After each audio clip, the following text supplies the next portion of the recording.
Dr. Kumar. And this is just some of it.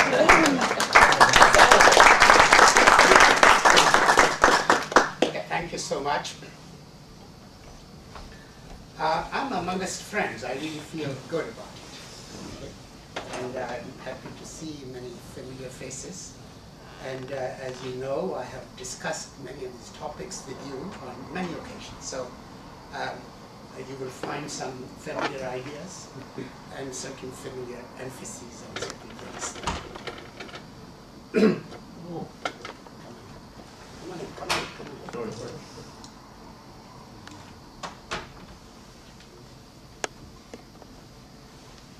Where would you like to sit?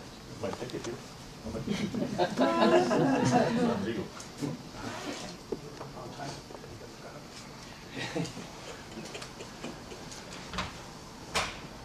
Okay, people are still coming in a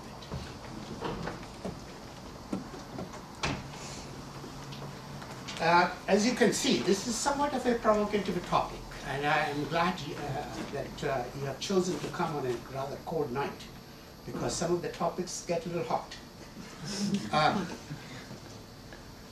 There is a emergence of new atheism in many countries in the world. Many people, very brilliant, thoughtful, concerned, socially concerned, personally concerned, who are raising issues about God, about religion, about theism, and wonder if religion has any place in the scheme of things.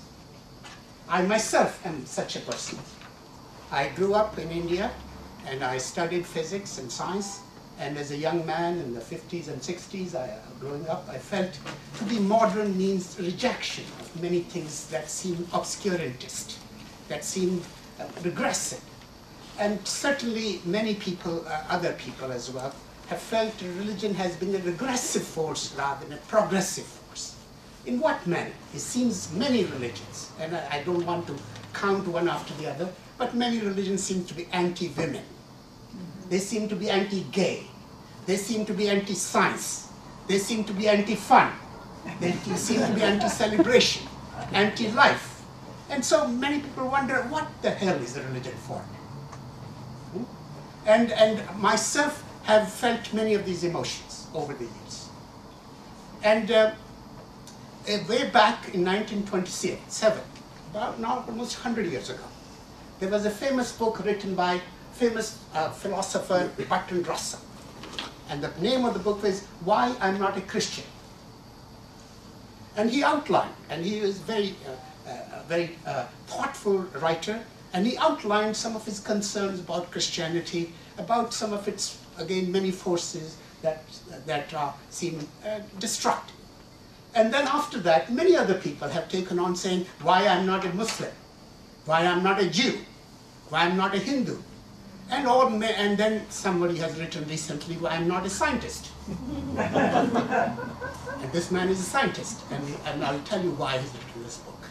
So many people have reflected on their religion and tried to say, well, it doesn't make sense. It doesn't make sense.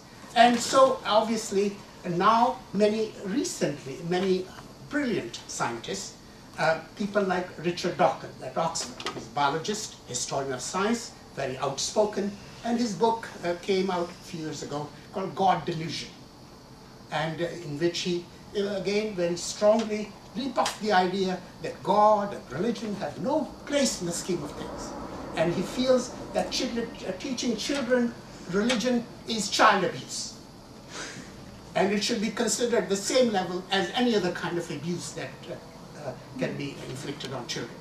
Then people like Stephen Weinberg, who is a very pronounced physicist and a Nobel Prize winner in physics at Texas, and he has said something. He says that good people can do good things and they can do bad things, and it takes religion to do bad things. So there are other people who have again said something in the same vein. Now I wish to acknowledge all those, because that's not, and I feel many times a great deal of sympathy with those concerns, because the history of religions, and again whether it's Islam or Hinduism or Christianity, the history has not been pretty.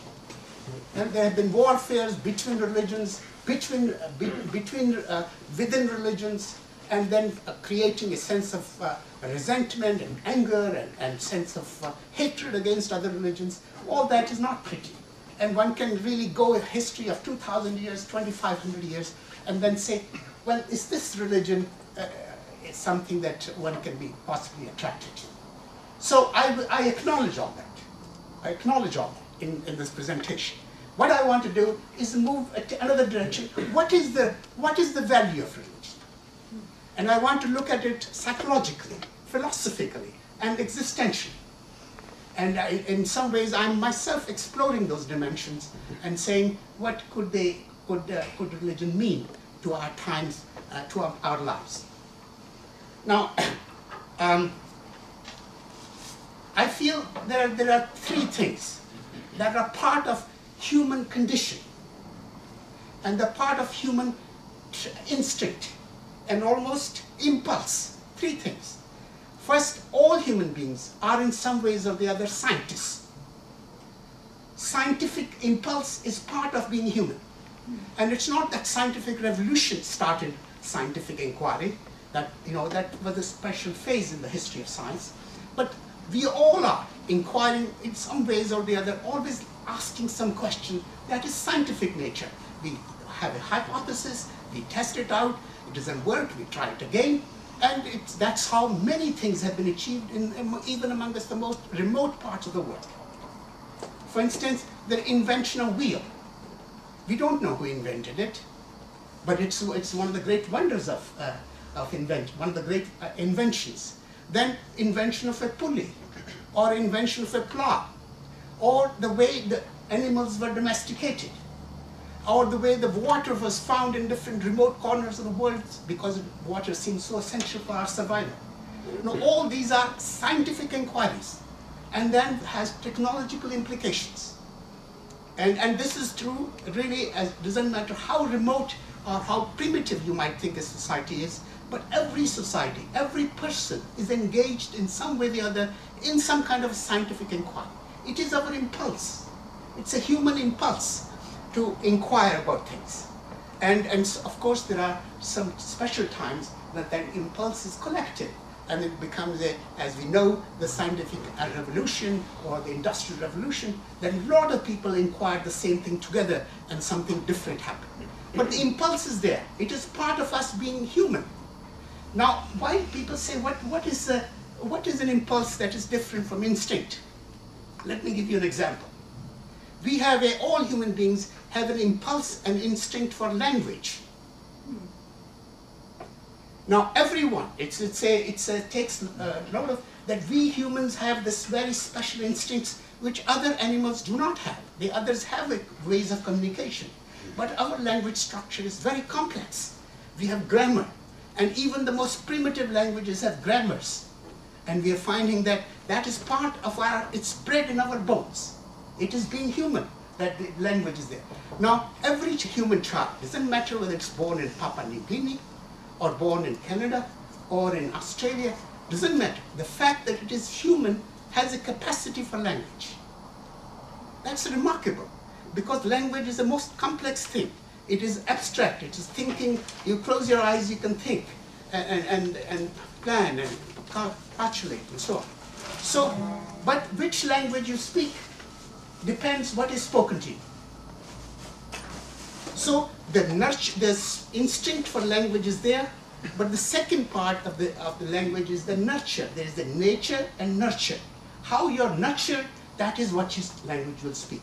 And sometimes we speak 2 or 3 languages, depending where you are and under what circumstances. But every child, human child, has a capacity for language. So that is a part, it's part of impulse.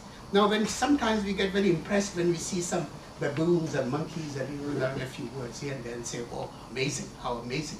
But the fact of the matter is, human child learns this language is about 1, 1.5, and many words that are added. And it is truly miraculous how this happens. Human language.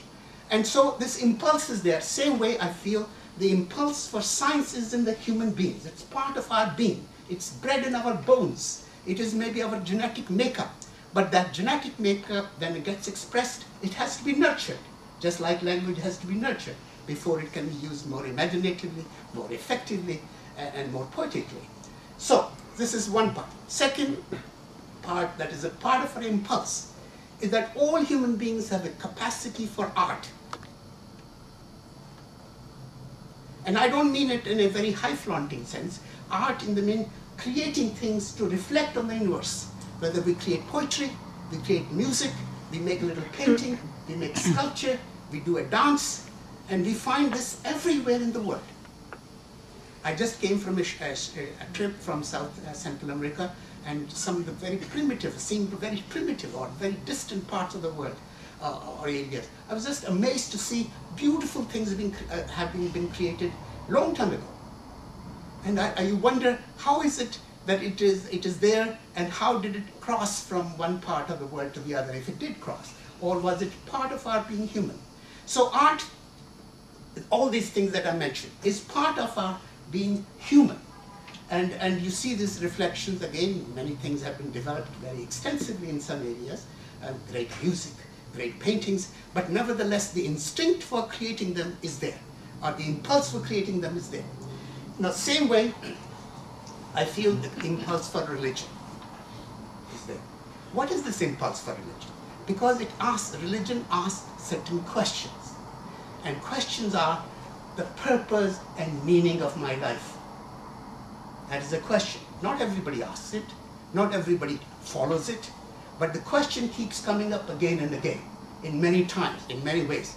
It gets asked as a religious question, as a spiritual question, but then it finds its expression in poetry, in literature, in painting, in music. And I will show you some as we go along. And then we find sometimes questions of suffering. Why is there suffering in the universe? And why am I chosen for that suffering? Why my people, my community, my family? So you find that there is as though there is some force operating in the universe, and I don't know quite what answer to give to that force in order to make sense of that suffering that I experience. So I'll elaborate on it a little more a little later. But these three impulses there: art as an impulse, science as an impulse, religion as an impulse. Those three impulses. And so I find that people now sometimes say, why doesn't God go away? We have, with all these eloquent people making such condemnation, the fact of the matter is that some places the churches seem empty, but the churches do not reflect God. Temples do not reflect God. In fact, often I wonder if they have sabotaged God. If they sabotage religion and religious impulse. If they have really, rather than attending to it, they have mitigated it. So many people say, well, some people are not going to churches, so therefore people are not becoming religious. They are forgetting religion. Maybe so. It is certainly happening in Europe. Many churches are empty. Synagogues are not empty. Muslim temples are not empty. Hindu temples are not empty. I go to one Hindu temple. I'm amazed to see how 1,000 people come in on a Sunday morning, and I wonder what is it that brings them there. And I will share with you what I think brings them there. So this question, why doesn't God go away? And and some people have said maybe it's another neurological structure. It's another genetic structure. Another way of saying it, really, it is part of our being human. Where all of our, whether it's genetic makeup or neurological makeup, that it is somehow woven in our very being. And therefore the question then keep coming up again and again, why doesn't God go away? Or why does it keep coming up again and again? Some people, of course, don't respond positively, and they feel it's dead for me, it's finished. But that's all right. That's the kind of freedom we must enjoy in an open society like Canada. But nevertheless, the questions does not die away. I think the question stays very much so.